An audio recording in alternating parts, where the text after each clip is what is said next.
So Indra, మీరు ఎన్ని పోరాటాలు చేసినా ఎంతమంది మద్దతు తీసుకున్నా ప్రభుత్వం అయితే దిగి రావట్లేదు.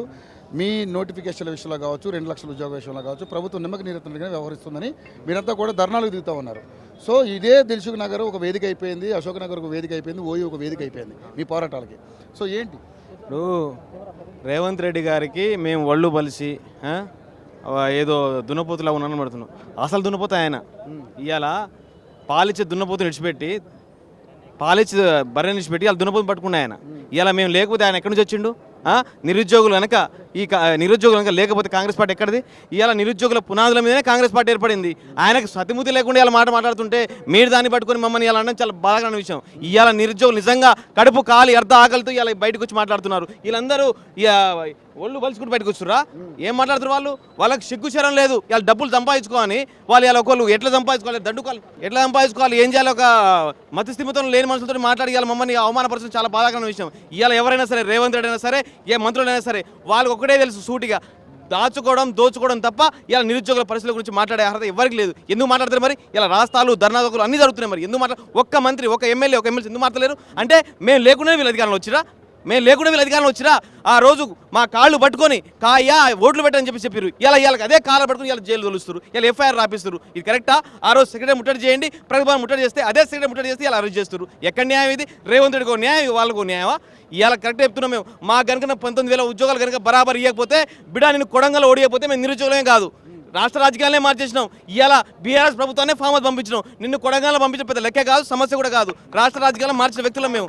కాబట్టి జాగ్రత్తగా ఆచితూచి అడుగులే. 10 ఏళ్ళ ఫస్ట్ 2 ఏళ్ళు గడవని, ఈ 2 ఏళ్ళు ఎట్లుంటో చూస్తాం మేము కూడా. 19,000 ఉద్యోగాలు లేకపోతే ఈ 2 ఏళ్ళు కూడా ఎట్లా గడుస్తావు నేను కూడా చూస్తా. ఏమనుకుంటున్నావు నువ్వు? మా మీద బాధ్యత మర్చిపోయి ఇవాళ మీ తమ్ముళ్ళు అన్నలు అందరూ సంపాదించుకుని వాళ్ళ బాధ్యతలు చూస్తున్నావా? మేము మీ బిడ్డలం కాదా? మరి ఎందుకు మర్చిపోయినా? ఇలా ఉద్యోగాలు జాబ్ క్యాలెండర్ అది, మెగా డిఎస్సీ అది, 2 లక్షల ఉద్యోగాలు ఎక్కడ పోయినాయి? ఇలా మీకు కావాల్సింది. ఇలా కోట్లు సంపాదించుకుంటారు. మూసీ నది అని, ఫ్యూచర్ సిటీ అని మీ అన్నదమ్ములు దోచుకుంటారు. మరి దాని గురించి మాట్లాడరు? ఇలా నిరుద్యోగులు అందరూ కూడా ఇలా అర్ధ ఆకలితో రూములో ఏడ్చుకుంటూ బాధపడుతున్నారు. 19,000 ఉద్యోగాలు కావాలని. ఎక్కడ పోయింది జియో 46 కమిటీ? ఎక్కడైపోయింది? ఏం మాట్లాడారు? ఎందుకు మాట్లాడారు? మేము మాట్లాడితే రాజకీయం, మీరు మాట్లాడితే సంసారం. మేము చేస్తే వీరే సంసారం మీద తెప్పించారమా? ఒక్కొక్కరిని ఏమనుకుంటారో మంత్రులని లాగిచ్చి లాగులో తొండలు కాదు పాములు విడిచిపెడతాం.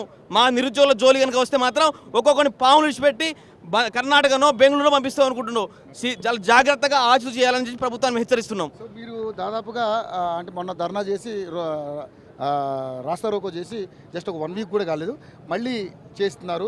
ప్రభుత్వం మీద ప్రతిసారి ఒత్తిడి తీసుకొస్తున్నారు, కానీ ప్రభుత్వం నుంచి స్పందన రావట్లా. ఎలా చూస్తారు? అదే ఒళ్ళు బలిసి ఇలా పిజ్జాలు, బర్గర్లు, బిర్యానీలు తిని ఒక్కొక్కడు నిరుద్యోగులకి కూలీలకు తేడా లేకుండా మాట్లాడుతున్నారు. ఇలా నిరుద్యోగులు అంటే వాళ్ళ కష్టం కోసం, వాళ్ళ కష్ట ఫలితం ఇవాళ వచ్చినా అనుకోవట్లేరు వాళ్ళు. ఇలా నిరుద్యోగులు అంటే వాళ్ళతో ఏమవుతుంది? మేము కనుక బయటకు వచ్చిన ఒక తెలంగాణ రాష్ట్రాన్ని తీసుకొచ్చినాం. మిమ్మల్ని ఇక్కడ నుంచి పాదడం పెద్ద సమస్య కూడా లెక్క కూడా కాదు.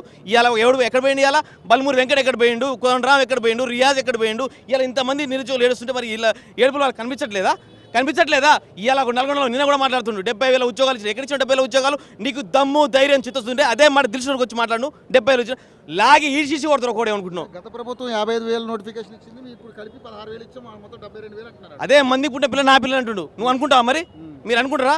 మంది పిల్లలు నా పిల్లలు అనుకుంటారా? ఎవరు అనుకోరు. అట్లా మంది పుట్టిన పిల్ల నా పిల్లలు అనుకుంటే సంకల్పం బారసాల చేపించిన వ్యక్తి ఇలా రేవంత్ రెడ్డి గారు. ఎవరు చేస్తారు? ఏమన్నా బారసాల ఇలా చేస్తున్న వ్యక్తి ఎవరు ఉంటే సీఎం రేవంత్ రెడ్డి గారు. మేము సీఎం రేవంత్ రెడ్డి గారిని ఏదో కించపరచడం, హెచ్చరించడం మా బాధ్యత కాదు.